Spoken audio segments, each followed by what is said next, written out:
Okay, lesson 29 says here we continue adding and subtracting algebraic fractions. We use the same process as in our previous lesson. This demo is mercifully short. We've just got one example and we're not even going to do the whole thing through. I just want to make sure we're clear on how to make that common denominator. That's it. So here's our example. 3 fractions being subtracted. We're trying to build the common denominator. The most important thing is setting it up. Give yourself space. There's my first fraction. I'm copying the top, but I'm not copying the bottom, not in its current form. What do we do with all those denominators as an automatic first step? As we factor. What comes out of both 2x and 8?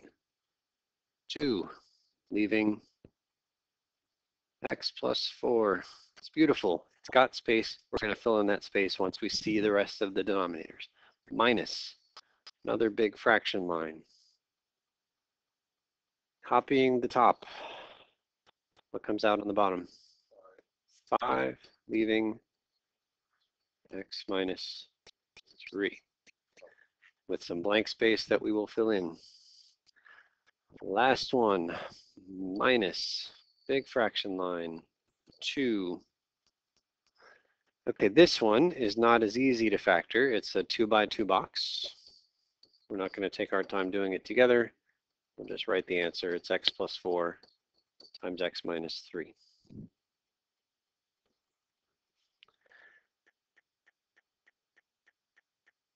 And now we just need to make these denominators the same. And if you just take a broad stroke overview, looking at those 3 denominators, you see a lot in common, yeah?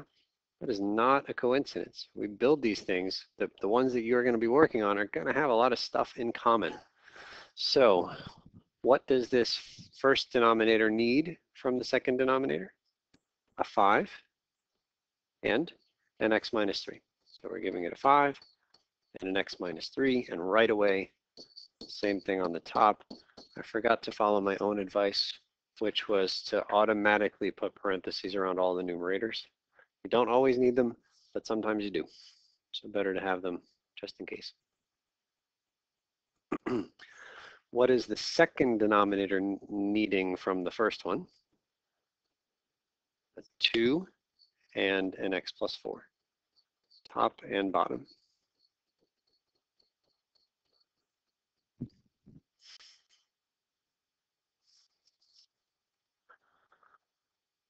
Look at those first 2 denominators.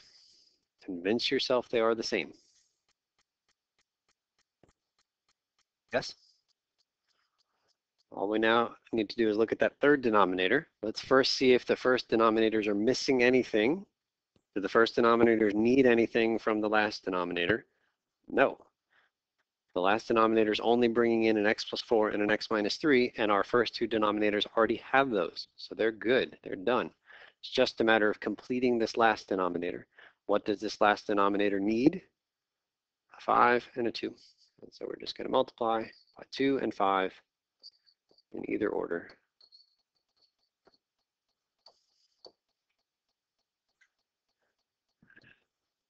And now you should convince yourself that that third denominator is a copy of the first 2 denominators.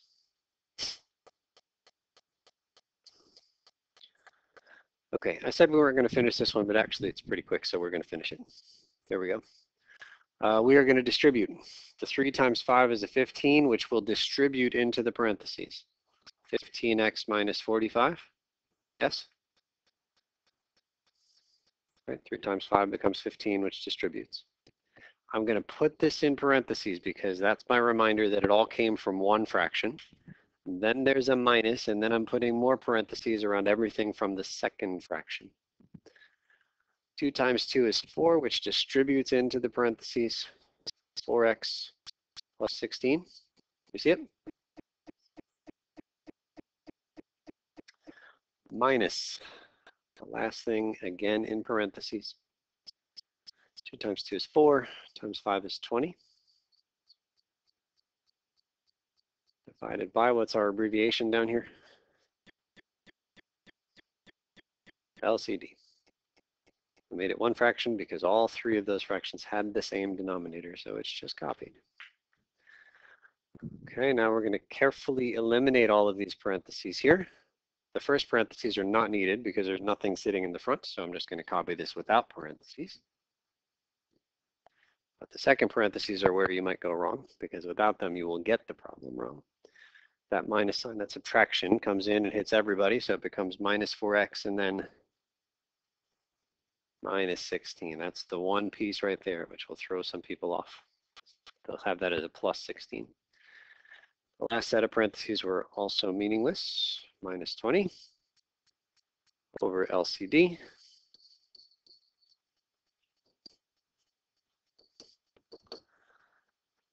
Now we're combining like terms. How many x's? Well, there are two terms with x, but 11x when we smush them. Okay, the constant term carefully. That sounds good to me.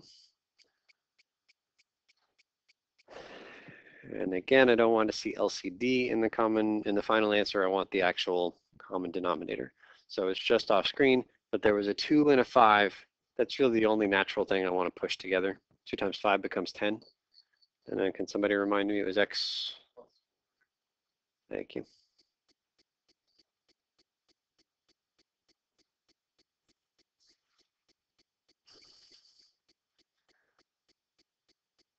And like I mentioned in the previous lesson, we never distribute on the bottom, as good as it is. You do have to distribute on top because that's where the like terms come from. But distributing on the bottom is just going to make the thing bigger without any chance of like terms combining. So we don't need to do it. Technically, we have to check and make sure it's simplified. Can you factor anything on the top? No, 11 and 81 don't have anything in common. Can you cancel anything, numerator and denominator? Nope, so we're good. Questions on that one? Okay, so we've got about 21 minutes left in today's class. I want you to go back to wherever you left off on the previous activity and just get as far as you can.